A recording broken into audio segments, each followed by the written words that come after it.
আসসালামু আলাইকুম রহমতুল্লাহ। পাকিস্তান কইতাছে সাইড়া দেমা কাইন্দাবাসী।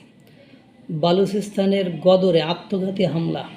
পাকিস্তানের আধা সামরিক বাহিনীর 30 জন নিহতের দাবি বিএলের মানে বালুচিস্তান লিবারেশন আর্মির।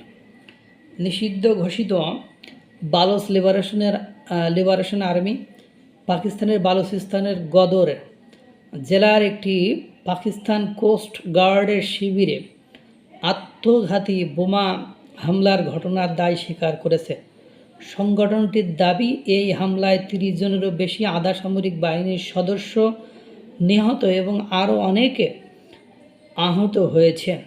এই এক বিবৃতিতে বিএলএ জানায়, বিস্ফোরক বোঝাই একটি গাড়ি জিওয়ানির ফানওয়ান কোস্ট গার্ড ঘাঁটিকে লক্ষ্য করে হামলা চালায়।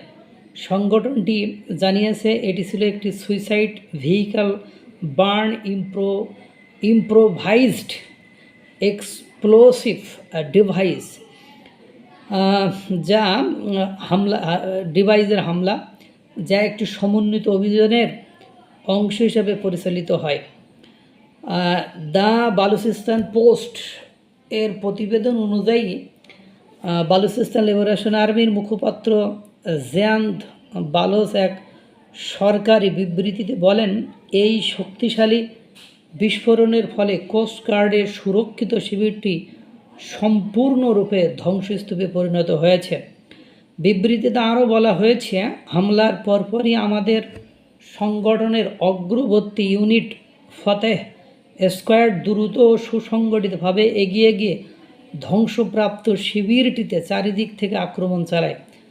হামলার দায় স্বীকার করে বিএলএ দাবি করেছে, বিস্ফোরণে শিবিরটি সম্পূর্ণরূপে ধ্বংস হয়ে গিয়েছে এবং নিরাপত্তা বাহিনীর অনেকেরই হতাহতের ঘটনা ঘটেছে। সংগঠনটির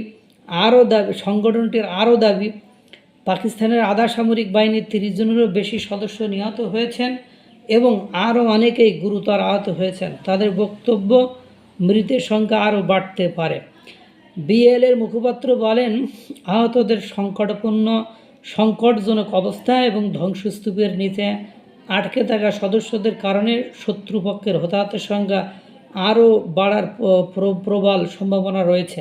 বিবৃতিতে আরও বলা হয়েছে, আত্মঘাতী বোমা হামলার পর বিএলের সশস্ত্র ইউনিটগুলো কোস্ট গার্ডের ওই শিবিরকে লক্ষ্য করে পরবর্তীতে অভিযানও চালায়। ঠেলা পাকিস্তানকে তছনছ করে দিচ্ছে। এদিকে খাইবার পাখতুনখোয়ার ড্রোন হামলা চালিয়েছে। আরও আজাদ কাশ্মীরে কী হচ্ছে, নেট শো সব কিছু বন্ধ রাখায় সেটা বোঝা যাচ্ছে না। পাকিস্তান কয় বাসারে বাসা, আমরা তো আর সহ্য করতে পারতেছি না রে চাষা। আল্লাহ তাআলা সকলকে ভালো রাখুক, সুস্থ রাখুক। আসসালামু আলাইকুম রহমতুল্লাহ।